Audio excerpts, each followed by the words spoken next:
What's going on, everyone, and welcome back to another video. Today, we're going to be talking about how to play faster in Rocket League so that your gameplay can look more like this instead of looking like this.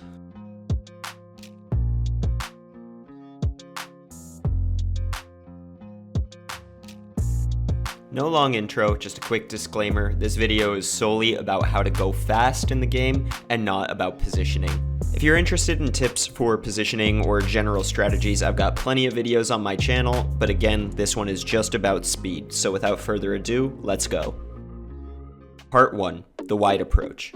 As we move forward in this list, the tips are only going to get more advanced, so it only makes sense to start with the simplest first. The wide approach is super self-explanatory. Put simply, you just want to create a lot of distance between yourself and the ball before committing so that you can get up to full speed. In this example, we have a Plat player who's playing very close up on the ball without any focus on gathering ground speed before committing.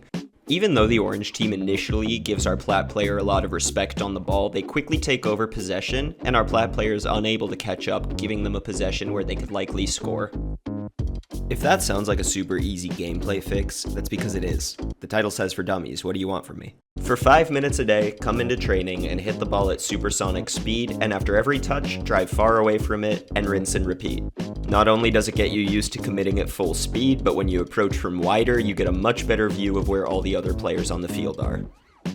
Part 2, rotating off. Every Rocket League player has had a teammate that just won't stop sniffing their butt. Just as important as knowing when to commit is knowing when to leave the play.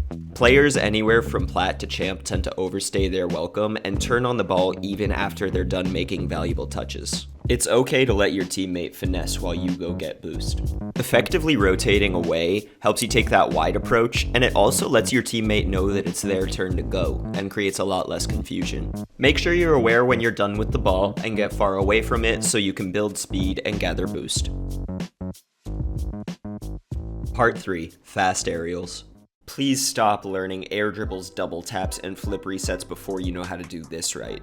There's already a ton of training packs to learn this, but I made a fresh one with the code in the description so you can practice. The purpose of this pack is literally to just hit the ball. You don't even have to worry about scoring. Some people like to see the controller inputs, so here you go in slow motion. Notice how the boost button is being held down the entire time. Also, holding drive does nothing, it's just a habit. If you really want to start outpacing your opponents, learn how to beat them in the air. This is one of the most fundamental skills for becoming quicker in Rocket League and gaining respect from your opponents, which, if you're anywhere from gold to low champ, let's be real, you're not getting that respect anyways. Part 4, low boost to full speed. Learning this is so easy and so slept on. You can spend 5 minutes a day running this drill and see immediate improvement. Go into free play and unselect unlimited boost. Then pick up 2 small pads and just use those 2 small pads to get up to full speed.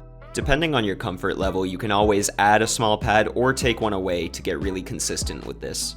Committing this to muscle memory will help you stay so much more relevant on the play and stop you from committing to that juicy big boost in the corner.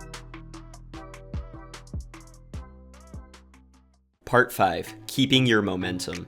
The best Rocket League is played when you're no more than a short boost tap or a flip away from going supersonic speed. Doing this well means getting to your next spot faster, using less boost, and inversely picking up more boost in the process. Couple this with tip number 4 and you'll be flying around the field without needing to use boost. The way I learned how to do this was going into training with standard boost and just using my flips to maintain that supersonic speed around the field. All the while aiming for the small pads and really trying to make sure I'm gaining boost instead of losing it. Once you're feeling really comfortable with that, you can then turn on ball cam and try to flip around and aim for the small pads using your peripheral vision instead of looking directly at them. If you're looking to truly play faster, it's really about gaining ground speed and using the small pads to do it.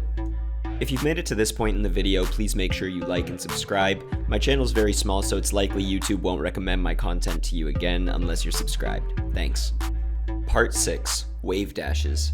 Wave dashing is one of 2 necessary mechanics needed to rank up, the other being half flips. If you don't know what a wave dash is, it's simply using a flip when 2 of your wheels are hitting the ground. You want to flip towards the wheels that are still in the air and hold power slide when you land.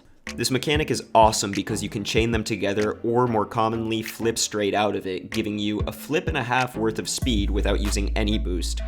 And if right now you're thinking you already know how to wave dash, well, That's just gotta be one of those things where you don't make any more mistakes. Part 7, commitment.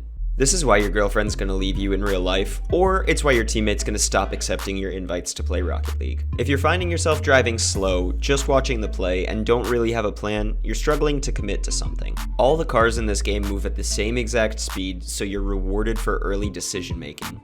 Even if you're worried about committing to the wrong thing, it's better than driving around slow without a plan. It's all about eliminating the hesitation so that your intentions become crystal clear to your teammate. The teammate's POV here shows that he's waiting for a pass or even just a touch on the ball, but the hesitation is killer. In this example, you can see that it doesn't matter if you decide to play defense or decide to go for the shot, just make your decision early and stick to it. Over time, you'll get a much better sense of what you have to do, but committing to something is better than committing to nothing. That brings us to part 8, practice. Fucking duh. Look, there's only so far that game knowledge can take you unless you actually go into training and practice the things you want to get better at. Do the workshops, do the custom trainings, even just hit the ball in free play, but at the end of the day, if you actually spend time practicing, you will get better. The only remaining thing would be to get a coach, which, if you're interested, I do for free. My highest ranks are Grand Champ 3 in both 2s and 3s, and Grand Champ 2 in 1v1s. I started this channel to help people get better at Rocket League, so if you're interested in coaching, Discord link is in the description. Hope you learned something. Thank you for watching. Have a good one. Peace out.